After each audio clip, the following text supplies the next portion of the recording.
Mon nom est Nathan Ashford, et voici l'histoire de la façon dont 47 violons m'ont appris que mon père n'avait jamais été silencieux. Il parlait juste une langue que je ne comprenais pas. Mon père, Henry Ashford, était un luthier. La plupart des gens ne savaient pas ce que ce mot signifiait. Il hochait poliment la tête quand il l'expliquait, leurs yeux se voilant alors qu'il décrivait l'art de construire et de restaurer des instruments à cordes. Il ne comprenait pas qu'un luthier n'était pas seulement un artisan. Un luthier était un traducteur, convertissant le bois brut en courbes et épaisseurs mathématiques précises qui pouvaient faire chanter un morceau d'érable et d'épicéa comme une voix humaine. Mon père a appris le métier de son père, qu'il avait appris de son père, qui avait apporté le savoir d'Allemagne en 1892. Des générations d'Ashford avaient passé leur vie dans des ateliers remplis de copeaux de bois et de vapeur de vernis, construisant des instruments qui leur survivraient des siècles. Mon père est allé plus loin qu'aucun d'entre eux. Il n'était pas seulement un constructeur. Il était un restaurateur, un détective, un historien. Quand un violon endommagé arrivait dans son atelier, il ne se contentait pas de le réparer. Il faisait des recherches. Il traçait sa lignée à travers des décennies d'anciens propriétaires, à travers des ventes aux enchères et des antiquaires, et les mains de musiciens décédés depuis longtemps. Il apprenait les noms des artisans qu'il avait construits, les villes où il avait été joué, les concerts dont il avait été témoin.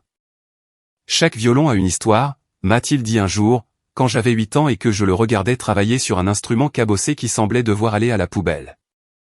Le bois se souvient de tout, des rayures, des réparations, des mains qui l'ont tenu. Mon travail est d'écouter. Mais il ne parle pas, ai-je dit. Il a souri. Ce sourire rare qui transformait son visage sérieux en quelque chose de chaleureux et d'approchable. Tout parle, Nathan. La plupart des gens ne savent juste pas écouter. Ma mère n'a jamais appris à écouter.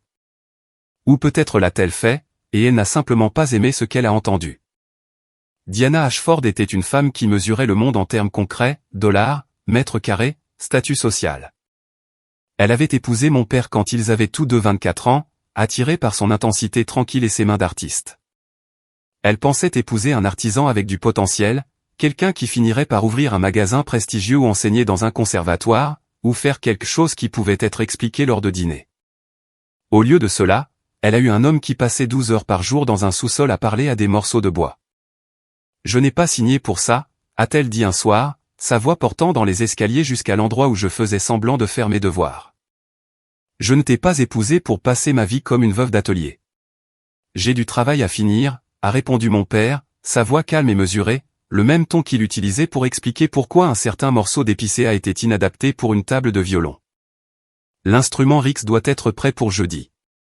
L'instrument Rix, la restauration Morrison, l'évaluation de la vente aux enchères. Elle a ri amèrement. Te souviens-tu seulement du nom de tes enfants? Te souviens-tu que tu as une femme qui n'a pas eu de vraie conversation avec toi depuis 3 ans? Diana, ne me dis pas et Diana. Tu es là tous les soirs jusqu'à minuit. Tu passes les week-ends aux ventes aux enchères au lieu d'être avec ta famille. Tu as manqué toutes les récitals de Charlotte. J'envoie les instruments qui jouent à son récital. Ce n'est pas la même chose et tu le sais. Mon père est resté silencieux un long moment. Je pouvais l'imaginer debout à son établi, les mains immobiles, les yeux fixés sur quelque chose que ma mère ne pouvait pas voir. Je suis désolé, a-t-il finalement dit. Je ne sais pas comment être ce que tu veux que je sois. Je veux que tu sois présent. Je veux que tu sois là. Je veux que tu m'entendes quand je te parle au lieu d'écouter du bois. Le bois ne me juge pas. Le bois ne veut pas que je sois quelque chose que je ne suis pas. Le bois ne t'aime pas non plus. Elle a quitté l'atelier. J'ai entendu ses pas dans les escaliers. Sa porte de chambre se fermant avec une finalité qui a résonné dans toute la maison. Elle a demandé le divorce 6 mois plus tard. La bataille pour la garde fut brève et brutale. Ma mère nous voulait tous les 3, mon frère aîné Marcus, ma sœur cadette Charlotte, et moi. Elle soutenait que mon père était émotionnellement absent, qu'il était incapable de fournir l'environnement stimulant dont les enfants avaient besoin, que son obsession pour son travail le rendait inapte à la garde principale. Mon père ne s'est pas battu. Il a accepté la garde partagée un week-end sur 2 et les mercredis soirs, et il est retourné à son atelier. Marcus avait 16 ans. Il a choisi de vivre à plein temps avec notre mère parce que sa nouvelle maison avait une piscine et était plus proche de ses amis. Charlotte avait 10 ans, assez jeune pour être ébloui par les promesses de virées shopping et de vacances, et toutes les choses que ma mère pouvait offrir maintenant qu'elle n'était plus liée aux modestes revenus d'un artisan. J'avais 12 ans, assez âgé pour choisir, assez âgé pour comprendre ce que je choisissais. J'ai choisi mon père. Pourquoi ? Demanda ma mère, sincèrement déconcertée. Il ne te remarquera même pas. Il sera dans ce sous-sol tous les soirs pendant que tu dîneras seul. J'aime le sous-sol, ai-je dit. Tu aimes les copeaux de bois et le silence ? J'aime papa. Elle m'a regardé de la même manière qu'elle avait regardé mon père pendant les dernières années de leur mariage, avec un mélange de pitié et de frustration. Comme si j'étais une énigme qu'elle avait renoncé à résoudre. Tu le regretteras, dit-elle. Tu finiras comme lui, seul dans un sous-sol à parler à des choses qui ne peuvent pas te répondre. Elle s'était trompée. Mon père n'était jamais seul et les choses dans son atelier lui répondaient d'une manière qu'elle ne pourrait jamais comprendre. Vivre avec mon père était différent de ce à quoi je m'attendais. Il passait la plupart de son temps à l'atelier. Cette partie était vraie, mais il n'était pas absent comme ma mère le prétendait. Il était juste présent d'une manière différente. Chaque matin, il préparait le petit déjeuner. Des choses simples, des œufs, du pain grillé et du jus d'orange, mais il les faisait lui-même et il s'asseyait avec moi pendant que je mangeais. Il me posait des questions sur l'école, sur mes amis, sur les livres que je lisais. Il écoutait mes réponses avec la même attention concentrée qu'il accordait à ses instruments.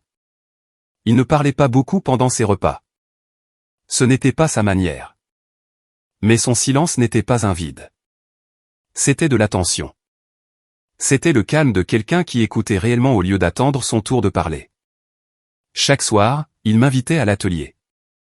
Pas d'exigence, pas d'obligation, mais une invitation. Je travaille sur le violon Castellano ce soir, disait-il. Il a une fissure sur la table d'harmonie qui va nécessiter une résolution créative de problèmes. Tu es le bienvenu si tu veux regarder. J'ai toujours voulu. L'atelier était son propre monde, 6 mètres sur 4,5 mètres, avec de bas plafonds et des sols en béton brut. Mais mon père l'avait transformé en quelque chose d'extraordinaire. Des violons pendaient à chaque mur, certains complets et brillants, d'autres dans divers états de démontage, leur bois nu exposé comme des patients en chirurgie. Des établis longeaient deux murs, couverts d'outils dont j'ai lentement appris les noms, gouges et ciseaux, rabots et racloirs, étaux de toute taille, pinceaux pour appliquer un vernis si fin qu'on pouvait voir à travers. L'odeur de cet endroit est quelque chose que je n'oublierai jamais, des copeaux, du vernis, de la colophane et cette odeur particulière et musquée de vieux instruments joués depuis des générations. Cela sentait la patience, la concentration, des siècles d'artisanat distillés dans une seule pièce. J'ai appris plus dans cet atelier que je n'en ai jamais appris à l'école. Pas seulement sur les violons, bien que j'en ai appris beaucoup. Mon père m'a enseigné les noms des bois, l'épicéa pour la table, l'érable pour le fond et les éclisses, l'ébène pour la touche et les chevilles. Il m'a appris à lire le grain, à taper sur un morceau de bois et à écouter le son qu'il produirait, à sentir la différence entre un morceau qui chanterait et un morceau qui resterait toujours silencieux. Il m'a enseigné la patience, ce genre d'attention profonde qui transforme les heures en minutes. Une seule réparation pouvait prendre des jours ou des semaines, et la précipiter ne ferait qu'aggraver les choses. Le violon vous dira quand il sera prêt, disait-il. Votre travail est d'écouter. Il m'a enseigné le respect des matériaux, des outils et des personnes qui les avaient utilisés avant. Chaque instrument qui arrivait dans son atelier avait une histoire, une lignée de mains qu'il avait façonnée, jouée et aimée. Quand il travaillait sur un violon, il ne réparait pas seulement un objet. Il participait à une conversation qui durait depuis des siècles. Plus important encore, il m'a appris la différence entre entendre et écouter, entre regarder et voir. La plupart des gens traversaient la vie avec leur sens éteint, filtrant tout ce qui ne réclamait pas leur attention immédiate. Mon père vivait avec ses sens à plein régime, remarquant des détails que d'autres manquaient, entendant des sons que d'autres ignoraient. « Écoute », disait-il, tenant un violon nouvellement cordé près de mon oreille et jouant une seule note. « Que entends-tu » Au début, je n'entendais qu'une note. Un son de violon. Rien de spécial. Mais avec le temps, j'ai appris à entendre ce qu'il entendait. Les harmoniques subtiles qui révélaient la qualité du bois. Les minuscules bourdonnements et cliquetis qui indiquaient un ajustement lâche ou une fissure dans le corps. La façon dont le son s'épanouissait et se décomposait, révélant l'âge, l'histoire et le potentiel de l'instrument. Tout parle, disait-il. Et j'ai appris les secrets. Cela a commencé avec le violon d'atelier allemand, celui avec la mèche de cheveux cachée dans le bloc de manche. Mon père m'a montré le compartiment. Il m'a laissé tenir le petit ruban bleu dans mes mains. Il m'a parlé des mois qu'il avait passés à essayer de retrouver la famille d'origine. Je ne les ai jamais trouvés, a-t-il dit. Le violon venait d'une vente aux enchères à Danbury. L'ancien propriétaire était un professeur de musique qu'il avait acheté sur un marché aux puces dans les années 1970. Avant cela, la piste est froide. Et les cheveux? Pourrais-tu faire un test ADN ou quelque chose? J'y ai réfléchi, mais ensuite j'ai pensé à la personne qui a caché cela ici. Il voulait que leur fille le trouve un jour. Il voulait qu'il reste à l'intérieur de ce violon, protégé, en attente. Si je l'enlève, je brise cette intention. Je mets fin à l'histoire avant qu'elle ne soit terminée. Mais l'histoire pourrait ne jamais être terminée. Alors elle ne finit jamais. C'est bien. Il a raccroché le violon à son cheville, le manipulant avec la même douceur qu'il aurait utilisée avec un enfant endormi. Certaines histoires ne sont pas censées finir. Elles sont censées continuer. Transmises d'un gardien à l'autre jusqu'à ce que la bonne personne arrive enfin. Comment savez-vous si vous êtes la bonne personne? Il m'a regardé avec ses yeux gris calmes et quelque chose a changé dans son expression. Quelque chose qui ressemblait presque à de l'espoir. Vous le savez, parce que vous avez posé cette question, a-t-il dit. Après cela, il m'a montré d'autres secrets. Pas tout à la fois. Au fil des ans, dans des moments calmes entre les restaurations, il décrochait un violon du mur et me montrait ce qu'il avait trouvé à l'intérieur.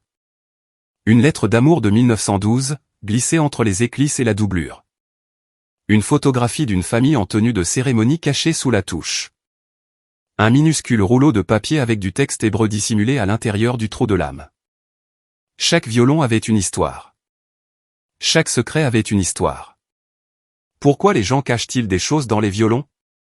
J'ai demandé un soir, alors que j'avais 16 ans et que j'étais apprenti à l'atelier depuis 4 ans. Parce que les violons survivent, a dit mon père. Les guerres détruisent les maisons. Les incendies brûlent les documents, les banques font faillite, les gouvernements tombent. Mais un bon violon dure des siècles. Il est transmis, hérité, chéri. Si vous voulez cacher quelque chose et que vos descendants le trouvent dans 100 ans, un violon est l'un des endroits les plus sûrs au monde. Avez-vous déjà trouvé quelque chose de précieux? Je veux dire, de l'argent précieux. Il a hésité. C'était la seule fois que j'ai vu mon père hésiter en répondant à une question. Une fois, a-t-il dit, il y a longtemps. C'était quoi? Je te le montrerai un jour, quand tu seras prêt. Je n'ai pas compris ce qu'il voulait dire par là. Je pensais que j'étais prêt. J'avais 16 ans, pratiquement un adulte, déjà capable de réparation et de restauration de base sous sa supervision. À quoi d'autre devais-je être prêt? Il m'a fallu 20 ans de plus pour le découvrir. Je suis allé à l'université sur l'insistance de ma mère. J'ai obtenu un diplôme en administration des affaires parce qu'elle a dit que j'avais besoin de quelque chose de pratique sur lequel me rabattre. J'ai trouvé un emploi dans une compagnie d'assurance à Hartford. J'ai passé mes semaines à examiner des réclamations, à assister à des réunions et à faire semblant de me soucier des projections trimestrielles. Mais chaque week-end, je rentrais chez moi à New Haven et passais le samedi et le dimanche dans l'atelier de mon père. La routine n'a jamais changé. Nous travaillions côte à côte, parfois en parlant, parfois en silence, nos mains se déplaçant en parallèle alors que nous nettoyions, ajustions et réparions les instruments qui lui parvenaient de tout le Nord-Est.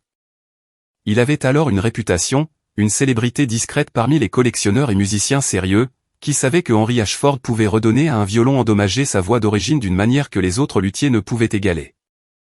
Il n'a jamais fait de publicité. Il n'en avait pas besoin. Les violons parlaient pour lui. Mon frère et ma sœur se sont complètement éloignés. Marcus est devenu un promoteur immobilier en Floride. Il appelait peut-être une fois par an pendant les vacances. Il n'avait pas visité depuis plus d'une décennie. Charlotte a épousé un avocat et a déménagé à Seattle. Elle envoyait des cartes de Noël avec des photos de ses enfants. Elle n'a jamais mentionné notre père. Ils avaient la perspective de leur mère. Pour eux, il était un fantôme qui avait hanté leur enfance. Une présence qui était techniquement là mais jamais vraiment disponible. Il ne comprenait pas que sa disponibilité prenait une forme différente. Qu'il était toujours là pour quiconque voulait s'asseoir avec lui et apprendre. Ils n'ont jamais voulu apprendre. Moi si. Le cancer est arrivé quand j'avais 34 ans. Il me l'a caché pendant 3 mois. De la même manière qu'il cachait tout, silencieusement et complètement. Je ne l'ai découvert que lorsque je suis arrivé pour une visite de week-end et que je l'ai trouvé effondré sur le sol de l'atelier. Trop faible pour monter les escaliers. Depuis combien de temps, ai-je demandé à l'hôpital après que les médecins aient expliqué que le cancer du pancréas avait métastasé, qu'un traitement pourrait gagner du temps mais ne fournirait pas de guérison. Assez longtemps, a-t-il dit. Assez longtemps pourquoi? Pour finir le travail. Je ne savais pas ce qu'il voulait dire. L'atelier était plein d'instruments en attente de restauration. Il y avait toujours plus de travail. Toujours un autre violon qui avait besoin de son attention. Comment pouvait-il finir? Mais il ne parlait pas des restaurations. Au cours des 4 mois suivants, alors que le cancer rongeait son corps, mon père travaillait sur le carnet, le journal relié en cuir que je trouverai plus tard avec mon nom sur la couverture. Il écrivait des heures chaque jour, remplissant page après page de son écriture soignée, documentant des choses qu'il n'avait jamais dites à personne. Que écris-tu? J'ai demandé un après-midi, assis à côté de son lit dans l'établissement de soins palliatifs. Des instructions, a-t-il dit. Sa voix était faible, mais ses yeux étaient clairs. Pour toi. Des instructions pourquoi? Les violons. Il a tendu la main et a pris la mienne. Ses doigts toujours calleux après des décennies de travail, même s'il n'avait pas tenu d'outils depuis des semaines. Les 47. J'ai tout écrit ce que j'ai trouvé, tout ce que j'ai recherché, tout ce que je n'ai pas pu me résoudre à partager de mon vivant. Pourquoi n'as-tu pas pu le partager? Il est resté silencieux un long moment, sa respiration superficielle et difficile. Parce que j'avais peur, a-t-il finalement dit, peur que si je le disais à quelqu'un, il voudrait que je le vende pour en tirer profit. Pour transformer les secrets en argent. Il a serré ma main. Mais tu n'es pas comme ça, Nathan. Tu ne l'as jamais été. Tu comprends que certaines choses sont plus précieuses que l'argent. Quelles choses? Les histoires. Les connexions. La confiance des gens qui ont caché leurs biens les plus précieux à l'intérieur d'instruments qu'ils aimaient, espérant qu'un jour quelqu'un de digne les trouverait. Il a souri, le même sourire rare que je me souvenais de mon enfance. Tu es digne, Nathan. Tu l'as toujours été. Il est décédé 3 jours plus tard. Je tenais sa main quand il a cessé de respirer.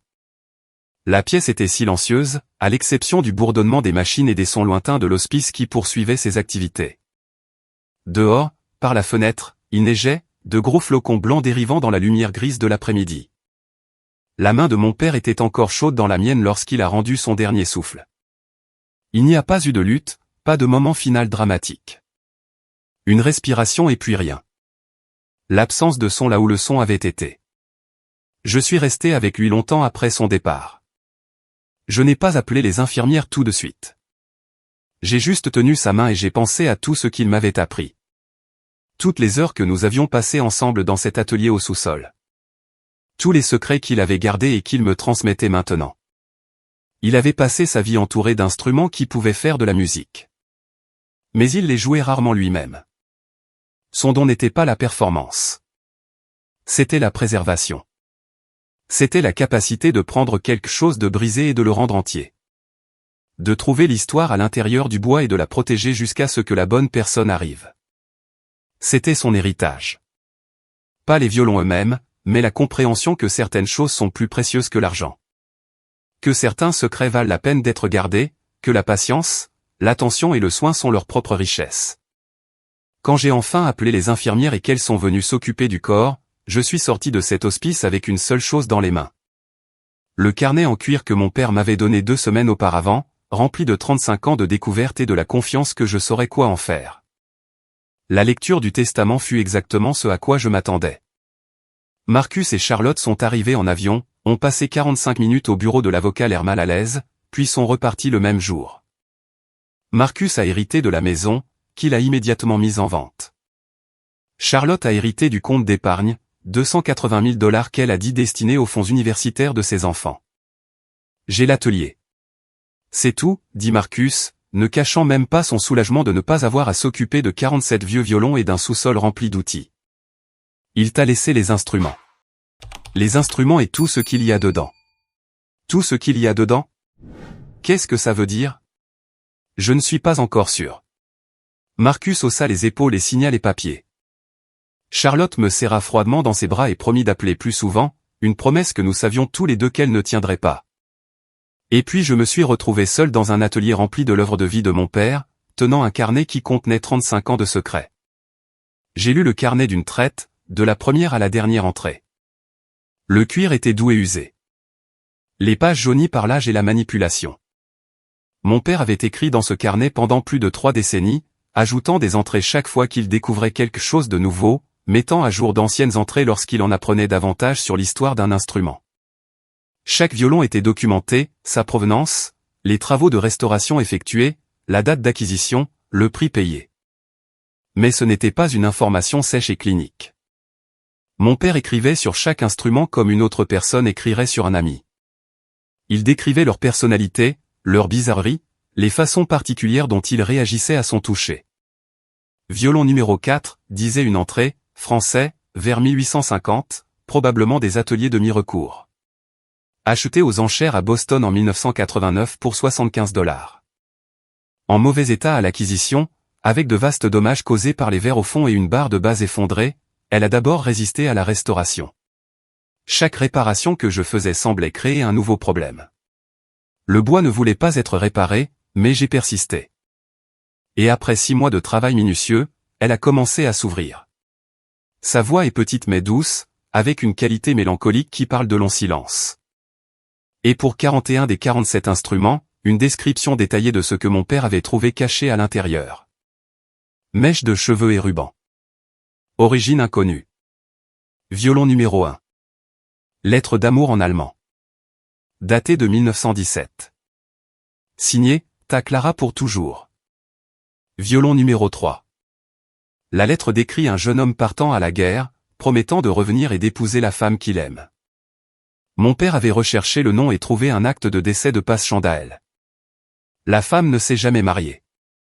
Photographie d'une femme en robe de mariée. Inscription au dos, Vienne, 1928. Violon numéro 7. Mon père a retrouvé le studio du photographe. Il a été détruit pendant la nuit de cristal en 1938. Reçu de passage sur un navire de Hambourg à New York daté d'avril 1939. Caché dans une pochette sculptée dans le talon du manche. Violon numéro 12. Le nom du passager était David Rothstein. Les dossiers d'immigration ont confirmé son arrivée à New York en mai 1939. Bague en or avec inscription hébraïque enveloppée dans un tissu et dissimulée à l'intérieur de la chevillère. Violon numéro 19.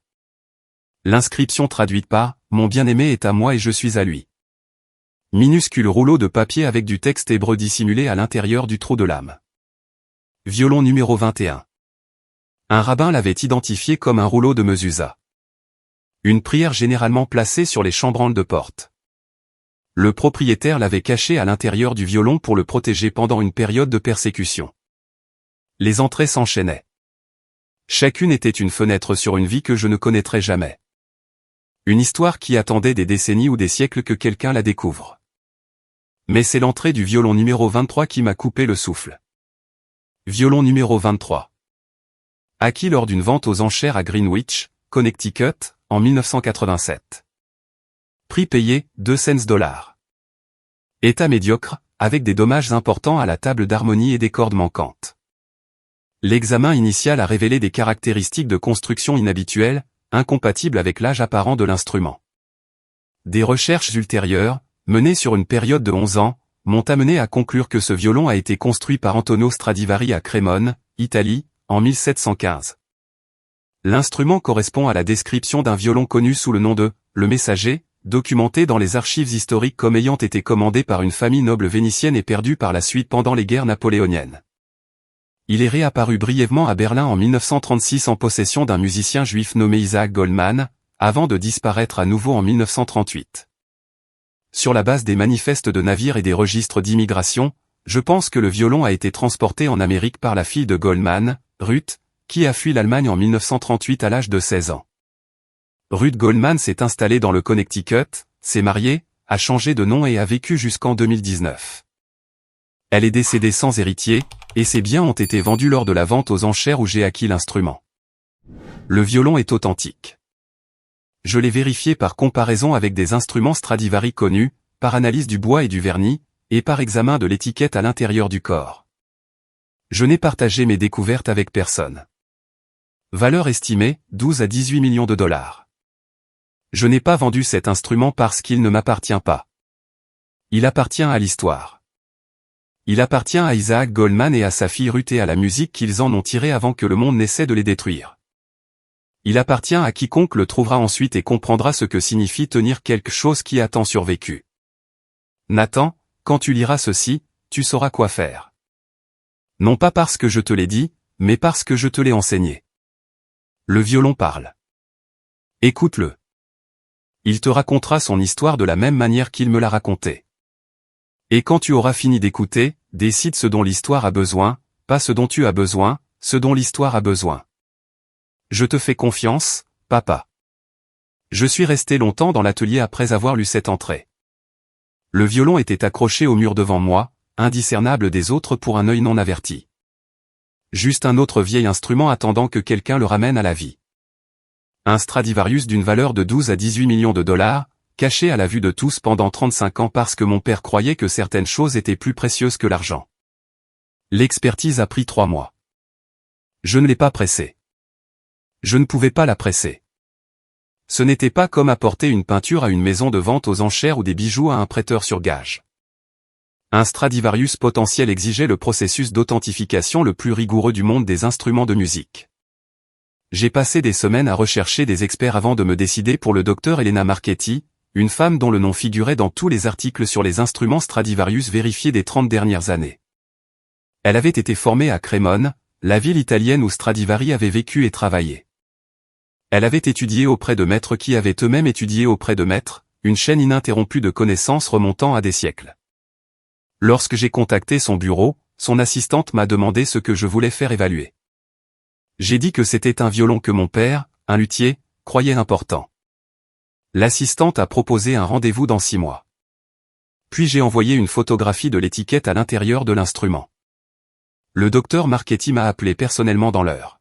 « Où avez-vous obtenu cela ?» a-t-elle demandé, sa voix tendue par quelque chose qui aurait pu être de l'excitation ou de l'incrédulité. Il appartenait à mon père. Votre père était luthier pendant 40 ans et il n'a jamais montré cela à personne? N'a jamais cherché d'authentification? Il a passé 11 ans à l'authentifier lui-même. Il n'a juste dit à personne ce qu'il a trouvé. Il y a eu une longue pause au téléphone. Elle est arrivée à 9 h du matin et n'est partie que vers 18 h le soir. Elle a examiné chaque millimètre de l'instrument avec des loupes, des lumières spéciales et des outils que je n'avais jamais vus auparavant. Elle a mesuré l'épaisseur du bois à des dizaines d'endroits, a comparé le vernis à des échantillons qu'elle avait apportés de son laboratoire, a étudié la volute au microscope, assez puissant pour voir les cellules individuelles du bois. Elle a pris des photos sous tous les angles. Elle a enregistré le son de l'instrument, pinçant des cordes individuelles et enregistrant les fréquences précises qu'elle produisait. Elle a tracé les motifs du grain dans le bois, les comparant à des instruments Stradivari documentés de la même période. 3 fois au cours de la journée, elle s'est arrêtée et a fixé le violon pendant de longues minutes, ne disant rien, son visage illisible.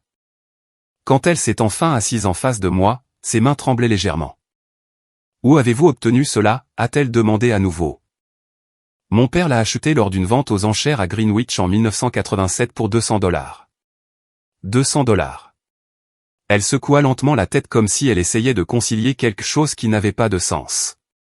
J'ai passé toute ma carrière à chercher des instruments comme celui-ci. J'ai voyagé aux 4 coins du monde, examiné des milliers de violons, authentifié peut-être une douzaine de véritables Stradivarius, et votre père en avait un accroché à son mur tout le temps. Il ne voulait pas que quiconque le sache. Pourquoi pas? Il aurait pu être célèbre. Il aurait pu être immensément riche. Il ne voulait ni la célébrité ni la richesse. Il voulait protéger l'histoire. Elle me regarda longuement, son expression passant de la confusion à quelque chose qui ressemblait à de la compréhension. Le messager, dit-elle doucement. J'ai lu sur cet instrument. Il y a des références à lui dans les catalogues du XIXe siècle. Une famille noble vénitienne l'a commandé directement à Stradivari en 1715. Il est passé par plusieurs collections, a disparu pendant les guerres napoléoniennes, a refait surface brièvement au XXe siècle. Mon père l'a retrouvé chez un musicien juif à Berlin, Isaac Goldman, puis en Amérique. Sa fille Ruth l'a emporté d'Allemagne en 1938. Elle avait 16 ans. Elle l'a gardé caché le reste de sa vie. Le docteur Marchetti regarda le violon toujours posé sur la table entre nous, son vernis usé brillant dans la lumière de l'atelier. Un instant, je crus voir des larmes dans ses yeux. « Savez-vous ce que cela signifie » demanda-t-elle. « Ce n'est pas juste un Stradivarius. C'est un Stradivarius avec une histoire documentée de survie. Il a survécu aux guerres napoléoniennes. Il a survécu à l'Holocauste. Il est resté caché pendant des décennies, attendant que quelqu'un reconnaisse ce qu'il était. Mon père l'a reconnu. Votre père était soit un génie, soit l'homme le plus chanceux du monde. » Elle marqua une pause. Ou peut-être les deux. Quelle est sa valeur? Elle hésita. Dans son monde, cette question était compliquée. La valeur d'un Stradivarius dépendait de nombreux facteurs, son état, sa provenance, sa qualité sonore, le climat économique, les goûts particuliers des riches collectionneurs. Aux enchères, avec une documentation et une authentification complète, cet instrument se vendrait probablement entre 15 et 20 millions de dollars, peut-être plus compte tenu de son importance historique. Je savais, d'après les notes de mon père, que le chiffre serait élevé, mais l'entendre prononcer à voix haute par un expert le rendait soudain réel d'une manière qu'il n'avait pas été auparavant. 20 millions de dollars accrochés à un mur dans un sous-sol de New Haven pendant 35 ans. Que allez-vous en faire? Demanda le docteur Marchetti. C'était la question que je me posais depuis 3 mois. 12 à 18 millions de dollars. Plus d'argent que je n'en gagnerais en 10 vies. Assez pour quitter mon emploi, acheter une maison, ne plus jamais m'inquiéter de rien. Mais ce n'était pas ce dont l'histoire avait besoin. Je vais trouver la famille Goldman. J'ai dit, il doit rester quelqu'un. Un cousin, un parent éloigné, quelqu'un qui se souvient d'Isaac et Ruth et de la musique qu'ils ont faite. Et quand je les trouverai, je leur rendrai leur violon. Le docteur Marchetti me fixa. Vous allez donner un instrument de 18 millions de dollars? Il n'a jamais été à moi de le garder. Il était à moi de le protéger jusqu'à ce que la bonne personne arrive. Elle ne dit rien pendant un long moment. Puis elle sourit. Un petit sourire privé qui me rappela mon père. Votre père vous a bien enseigné, dit-elle. Il m'a fallu 8 mois pour les retrouver. La recherche n'a pas été simple. L'Holocauste avait brisé la famille Goldman, dispersant les survivants à travers le monde et effaçant des branches entières de l'existence.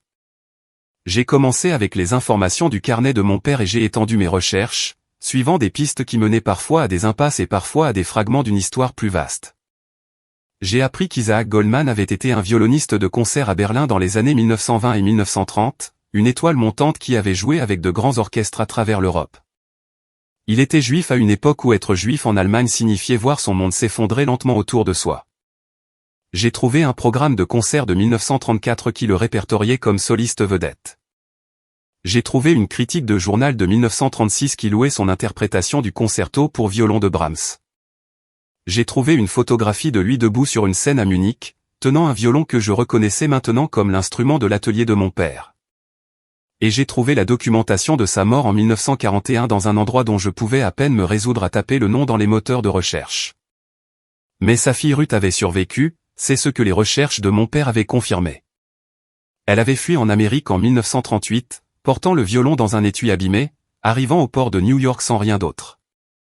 Elle avait changé son identité en cours de route. Ruth Goldman est devenue Ruth Golden, puis Ruth Wheeler lorsqu'elle a épousé un propriétaire de quincaillerie dans le Connecticut en 1947. Elle avait vécu tranquillement pendant des décennies, ne rejouant jamais de musique, ne parlant jamais de son passé. Elle était décédée en 2019 à l'âge de 97 ans, sans laisser d'enfant, et ses biens avaient été vendus lors de la vente aux enchères où mon père avait trouvé le violon. J'ai cherché d'autres Goldman qui auraient pu survivre. J'ai contacté des sociétés de généalogie juive et des organisations de commémoration de l'Holocauste. J'ai publié des requêtes sur des sites web d'ascendance et j'ai retracé des manifestes de navires des années 1930. La recherche m'a mené à travers des archives à Washington et à Jérusalem, à travers des documents jaunis dans des langues que je ne pouvais pas lire, à travers des histoires de survie et de perte qui m'ont tenu éveillé la nuit. Finalement, 8 mois après avoir commencé, j'ai trouvé un lien. Isaac Goldman avait un frère nommé Samuel qui avait immigré en Palestine en 1936 avant que le pire de la persécution ne commence. La lignée de Samuel s'était poursuivie, produisant des enfants, des petits-enfants et des arrière-petits-enfants. Une branche avait déménagé en Australie dans les années 1960. Une autre était restée en Israël. Une troisième était venue en Amérique dans les années 1980. Le plus proche parent vivant de Ruth Goldman était sa petite-nièce, une femme nommée Sarah Goldman Weber, qui enseignait la musique dans un collège à Cleveland. Elle avait 62 ans. Elle n'avait jamais entendu parler du violon. Je l'ai appelée un mardi soir. Madame Goldman Weber, mon nom est Nathan Ashford. J'appelle à propos de quelque chose qui appartenait à votre famille il y a longtemps. Il y a eu une pause à l'autre bout du fil. Quel genre de quelque chose? Un violon. Il appartenait à votre grand-oncle Isaac Goldman. Une autre pause, plus longue cette fois. J'ai entendu ce nom. Ma grand-mère l'a mentionné une fois quand j'étais enfant. Elle a dit qu'il était un musicien célèbre avant la guerre. Il l'était, et je crois avoir retrouvé son violon. Je lui ai raconté l'histoire aussi brièvement que possible, Isaac et le violon à Berlin. Ruth le transportant en Amérique. La vente aux enchères où mon père l'avait acheté. Les 11 ans de recherche qui avaient prouvé son authenticité. Pourquoi me dites-vous cela, demanda-t-elle. Essayez-vous de le vendre? J'ai pris l'avion pour Cleveland avec l'instrument dans un étui spécial que mon père avait construit des décennies auparavant. Conçu pour le protéger des changements de température et de l'humidité, ainsi que des 1000 petits dangers qui menacent le bois ancien. Sarah m'a rencontré à sa porte d'entrée, une petite femme aux cheveux grisonnants et aux yeux vifs et intelligents. Elle a regardé l'étui dans mes mains, puis moi, attendant une explication qu'elle n'était pas sûre de vouloir entendre. Mon nom est Nathan Ashford, ai-je dit. Mon père était luthier. Il a passé 35 ans à rechercher un violon qu'il croyait appartenir à votre famille. Je lui ai tout raconté, non seulement les faits, mais le sens qui se cachait derrière. Isaac Goldman, le musicien qui avait fui Berlin mais n'avait pas survécu. Ruth, sa fille, qui avait transporté le violon en Amérique et l'avait gardé caché pendant 80 ans parce qu'elle ne pouvait pas se résoudre à le jouer ou à le laisser partir. La vente aux enchères où mon père l'avait acheté pour $200, sans savoir ce que c'était. Les 11 ans de recherche qui avaient prouvé son authenticité, la décision que mon père avait prise de protéger l'histoire plutôt que d'en tirer profit. Et puis j'ai ouvert l'étui et lui ai montré ce qu'il y avait à l'intérieur. Sarah est restée un long moment sur le pas de sa porte, fixant le violon que son arrière-grand-oncle avait joué dans les salles de concert à travers l'Europe il y a 100 ans. L'instrument qui avait survécu aux guerres, aux persécutions et à des décennies d'oubli. L'histoire que mon père avait passé sa vie à protéger. Quand elle a tendu la main pour le toucher, sa main tremblait. Puis-je, demanda-t-elle. Il est à vous. Il a toujours été à vous. Elle a soulevé le violon de l'étui avec la révérence prudente de quelqu'un manipulant un objet sacré. Elle l'a tenu à la lumière, examinant le vernis usé, les rayures qui racontaient des histoires qu'elle commençait seulement à comprendre. Et puis elle a commencé à pleurer. Je n'ai jamais su, dit-elle. Ma grand-mère a mentionné un violon une fois quand j'étais enfant. Elle a dit que c'était la seule chose que sa sœur Ruth avait apportée du vieux pays, mais Ruth n'en parlait jamais. Elle ne le jouait jamais. Elle l'a gardé caché toute sa vie. Elle le protégeait, comme mon père l'a protégé. Et maintenant vous me le donnez. Il n'a jamais été à moi. Il a toujours été à vous. J'étais juste la personne qui l'a trouvé et l'a ramené à la maison. Sarah m'a invité à entrer. Nous nous sommes assis dans son salon, le violon entre nous, et elle m'a raconté des histoires sur sa famille, sur Isaac, qui avait été un prodige, qui avait joué pour des rois et des présidents avant que tout ne s'effondre, sur Ruth.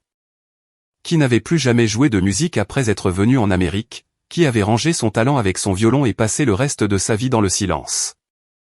Elle n'était pas silencieuse, ai-je dit. Elle attendait, attendant que quelqu'un trouve l'instrument et le ramène à la famille. Attendant que l'histoire continue. Sarah a regardé le violon, passant ses doigts sur le vernis usé, touchant les cordes qui n'avaient pas été jouées depuis des décennies. Je ne peux pas accepter cela, a-t-elle dit. Il vaut des millions de dollars. Je suis professeur de musique au collège. Je ne saurais pas quoi en faire. Vous pourriez le vendre. Vous pourriez en faire don à un musée. Vous pourriez apprendre à le jouer vous-même. Ce n'est pas ma décision. Alors quelle est votre décision? J'ai pensé à mon père penché sur son établi, écoutant le bois que la plupart des gens pensaient silencieux. J'ai pensé aux 47 violons et aux 41 secrets et aux histoires qui avaient survécu parce qu'un homme avait décidé de les protéger au lieu d'en tirer profit. Ma décision était de vous trouver, ai-je dit. C'est tout ce que je devais faire. Le reste, c'est votre histoire maintenant. J'ai pris l'avion pour rentrer à New Haven cette nuit-là, tenant l'étui vide qui avait protégé le violon pendant 35 ans. L'étui me semblait plus léger qu'il n'aurait dû, comme s'il pleurait la perte de l'instrument qu'il avait été construit pour protéger. Mais je connaissais la vérité. L'étui n'était pas vide.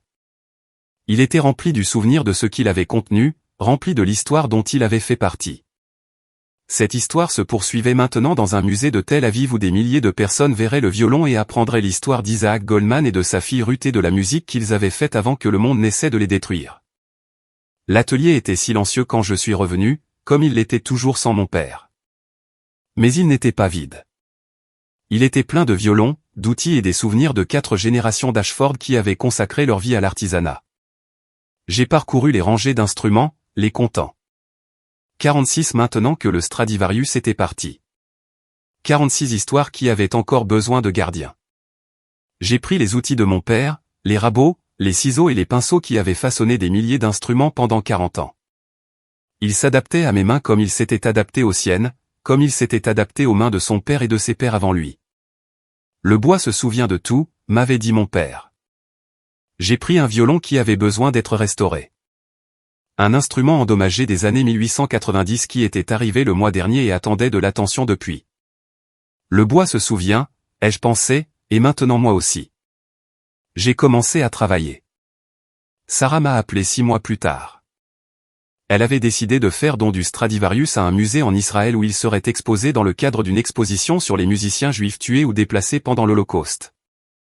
L'exposition raconterait l'histoire d'Isaac Goldman, de sa fille Ruth, de l'instrument qui avait porté leur héritage à travers les océans et les décennies. Il y a une condition, dit-elle. Le musée l'a acceptée. Quelle condition? La plaque sous la vitrine mentionnera votre père. Elle dira que Henry Ashford, luthier, a découvert le violon et a passé 11 ans à rechercher sa provenance. Elle dira qu'il aurait pu le vendre pour des millions mais a choisi de protéger l'histoire à la place. Je n'ai rien dit pendant un instant. Mon père n'avait jamais voulu de reconnaissance. Il n'avait jamais voulu que son nom soit associé à autre chose qu'aux instruments qu'il construisait et restaurait. Mais c'était différent. Ce n'était pas la gloire. C'était une reconnaissance. Une petite plaque de laiton dans un musée à des milliers de kilomètres, disant au monde qu'un homme avait compris ce qui comptait vraiment. Il aurait aimé ça, ai-je dit. Il ne l'aurait pas admis, mais il l'aurait aimé. Viendras-tu à l'ouverture? C'est à Tel Aviv le printemps prochain. Je serai là. J'ai raccroché le téléphone et j'ai regardé autour de l'atelier. Les outils au mur, les violons attendant d'être guéris, le carnet en cuir sur mon établi, ouvert à une page que j'avais étudiée, essayant de retracer la provenance d'un autre instrument avec un secret caché à l'intérieur. Mon père avait passé 40 ans à écouter le bois et à trouver les histoires qu'il gardait. Maintenant c'était mon tour. Ma mère m'a appelé le mois dernier, la première fois en 15 ans. Elle avait appris l'histoire du Stradivarius d'une manière ou d'une autre. La nouvelle avait fait quelques petites vagues dans le monde des collectionneurs et quelqu'un lors d'un de ces événements caritatifs avait mentionné que son ex-mari avait découvert et authentifié un violon de plusieurs millions de dollars et l'avait donné. « Pourquoi ne l'avez-vous pas vendu » a-t-elle demandé. « Parce que ce n'était pas à moi de le vendre. C'était dans son atelier. Il l'a payé. Légalement, il lui appartenait, ce qui signifie qu'il vous appartenait à sa mort. Légalement, peut-être. Mais ce n'est pas la même chose que de posséder réellement quelque chose. » Elle est restée silencieuse un instant. « Ton père t'a vraiment ruiné. Tu es exactement comme lui. Tu aurais pu être riche. Tu aurais pu être quelqu'un. Au lieu de cela, tu es dans ce sous-sol à jouer avec du bois, exactement comme lui. Je ne joue pas avec du bois, maman, je l'écoute. Ça ne veut rien dire. Ça veut tout dire. Ce n'est juste pas quelque chose que tu peux entendre. » Elle a raccroché sans dire au revoir. Je n'y ai pas fait attention. Elle n'avait pas tort de dire que j'étais comme mon père.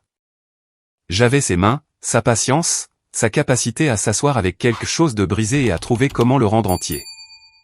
Mais elle avait tort à propos du sous-sol. Ce n'était pas un lieu de cachette ou d'évasion. C'était un lieu de connexion.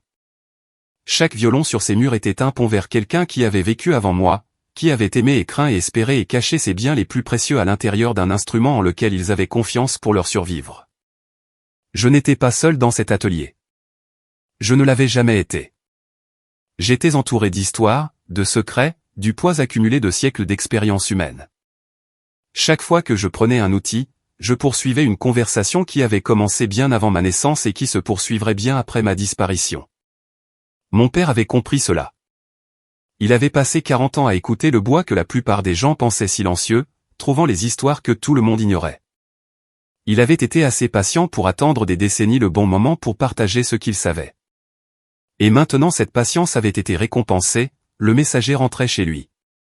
La famille Goldman serait commémorée. L'histoire continuerait. Marcus m'a appelé la semaine dernière. Il avait vu la couverture médiatique de l'inauguration du musée, l'histoire du Stradivarius et son voyage de Berlin à New Haven à Tel Aviv. Tu l'as vraiment fait, dit-il. Tu as vraiment donné un violon de 20 millions de dollars. Je l'ai rendu à ses propriétaires légitimes. C'est la même chose. Pas du tout. Il est resté silencieux un instant. J'ai pensé à papa, à l'atelier, à toutes ces années.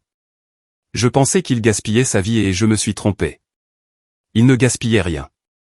Il construisait quelque chose.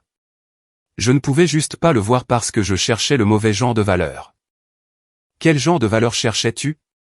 Le genre qui apparaît sur les comptes bancaires. Le genre qui impressionne les gens au fait. Il marqua une pause. Le genre qui n'a pas vraiment d'importance. Je n'ai rien dit. C'était la conversation la plus honnête que j'ai eue avec mon frère depuis des années. Je veux venir voir l'atelier, dit-il. Je veux voir ce que papa a passé sa vie à construire. Je veux comprendre ce que j'ai manqué. Tu es le bienvenu n'importe quand. Me montreras-tu comment écouter le bois? Je veux dire, la façon dont papa en parlait. J'ai pensé à toutes les années où mon frère était passé devant cette porte de sous-sol sans jamais descendre les escaliers. Toutes les opportunités qu'il avait manqué d'apprendre ce que notre père pouvait enseigner. Toutes les histoires qu'il n'avait jamais entendues parce qu'il n'avait jamais pensé à poser la question. J'essaierai, ai-je dit. Mais cela prend du temps, cela prend de la patience. Cela prend une volonté de s'asseoir avec quelque chose que l'on ne comprend pas et d'attendre qu'il se révèle. J'ai le temps maintenant, dit-il. J'ai tout le temps du monde. Il vient le mois prochain. Nous nous assiérons ensemble dans l'atelier, entourés de 46 violons et des secrets qu'il garde. Je lui tendrai un outil et lui montrerai comment l'utiliser. Je lui jouerai une note et lui demanderai ce qu'il entend. Je ne sais pas s'il apprendra à écouter comme notre père me l'a enseigné. Ce n'est pas quelque chose que l'on peut garantir. C'est quelque chose qui arrive ou non. Mais je vais essayer parce que c'est ce dont l'histoire a besoin. Non seulement d'être préservée, mais d'être transmise. Non seulement d'être protégée, mais d'être partagée. C'est ce que mon père m'a enseigné. En fin de compte, les secrets à l'intérieur des violons n'étaient pas destinés à rester cachés pour toujours. Ils étaient destinés à être découverts. Ils étaient destinés à être compris. Ils étaient destinés à connecter les gens à travers le temps et l'espace. Nous rappelant que nous faisons tous partie d'une histoire plus vaste. Chaque violon a une histoire. Mon père me l'a appris. Mais il m'a aussi appris quelque chose de plus important. Chaque histoire a un auditeur. Quelqu'un qui s'y assoira patiemment, attendant qu'elle se révèle. Quelqu'un qui la protégera jusqu'au bon moment. Quelqu'un qui saura ce dont l'histoire a besoin et aura le courage de le donner. Mon père a été cet auditeur pendant 40 ans. Maintenant c'est moi.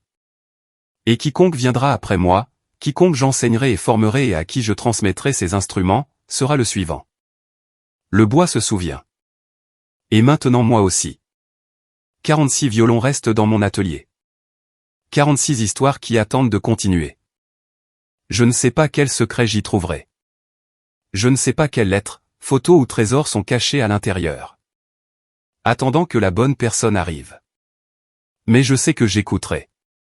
Je sais que je protégerai tout ce que je trouverai comme mon père l'a protégé jusqu'à ce que l'histoire me dise ce dont elle a besoin. C'est ce que signifie être luthier. C'est ce que signifie être le fils de Henry Ashford. Merci d'avoir parcouru ce chemin avec moi. Avant de partir, j'ai laissé 2 autres histoires ici sur votre écran. Toutes 2 de la part d'hommes qui ont découvert que la famille n'est pas toujours celle dont on est né. C'est celle qui vous soutient quand la vérité éclate. Cliquez sur celle qui vous appelle. Et si vous voulez rejoindre notre communauté de personnes qui comprennent ce que c'est que d'être un étranger, cette cloche de notification est votre invitation. Jusqu'à demain, souvenez-vous, votre histoire compte, même s'ils ont essayé de l'effacer.